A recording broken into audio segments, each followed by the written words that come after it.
Pygate leaves nasty smell, and it's football's links with betting industry. Wayne Shaw has made a fool out of himself. In fulfilling the terms of Sunbet's promotional punt, roly-poly goalie to eat pie during FA Cup tie, the Sutton United reserve made it seem like he was either breaking rules on gambling or moonlighting in marketing for a bookmaker. Neither is a good look. He damaged by association the club he loves, and they were well within their rights to ask him to resign. The furor over Pygate has as much of a whiff about it as the stunt that went before, and the smell is not the glorious one of beef, gravy and undercooked pastry.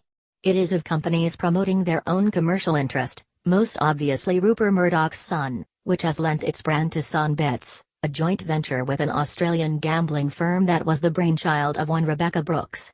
It is of confected outrage at perceived po-faced sense of humor losses. The usual suspects are involved here and they rhyme with fierce organ. It's the sound of the Twitterati showing their solidarity with the ordinary 24-stone blokes in the stand. What happened at Sutton is unfortunate because, as the manager, Paul Doswell, said, it's a very sad end to what was a very good story.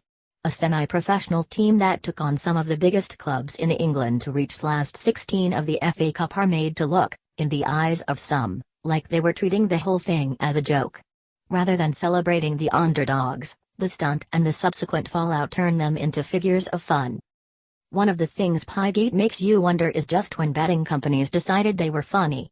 The answer is probably something to do with Paddy Power, which in 2002 claimed the keenly disputed title of Most Complained About Advert of the Year by publishing a billboard encouraging people to bet on two elderly people crossing the road featuring the tagline, "Let's make things interesting." There are other questions it raises, however, one of which is this: is gambling too closely entwined with our national sport, full stop?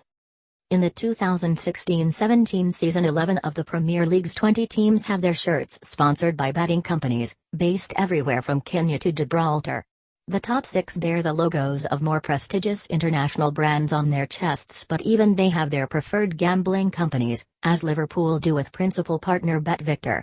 The entire football league is known by the moniker Sky Bet EFL, Sky Bet being another Murdoch-affiliated company. And that's just the stuff inside the game. Take in the secondary sponsorships or the ubiquitous commercials and the connection appears to be umbilical.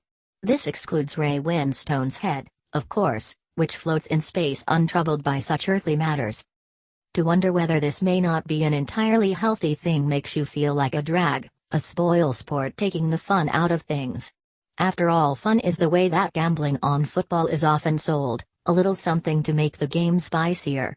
When football functions as a social aid, bringing young men together in the pub, how to care about a match that doesn't feature your team, or care about it if you don't have a team at all? Put a wager on it. Then there's the fact of the winnings. As Gary Lineker put it on Twitter, how many of us wouldn't look after a few mates with 8-1 odds on eating a pie?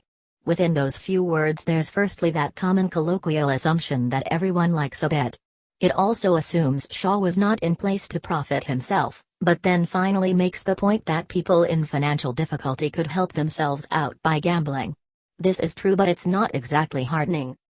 Many people bet purely for fun, and everyone who bets legally is an adult and therefore capable of making the decision. But let's not kid ourselves, attempting to make money is what gambling is about.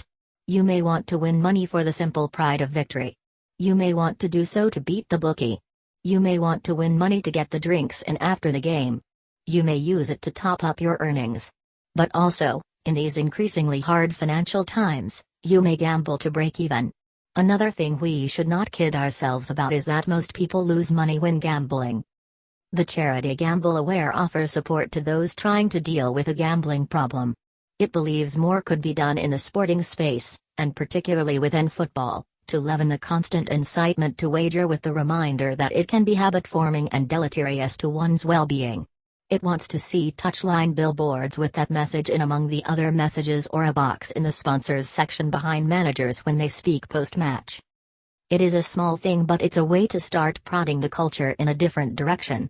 Another way might be to generate publicity by offering odds of 101 against football, discovering the ancient virtue of temperance.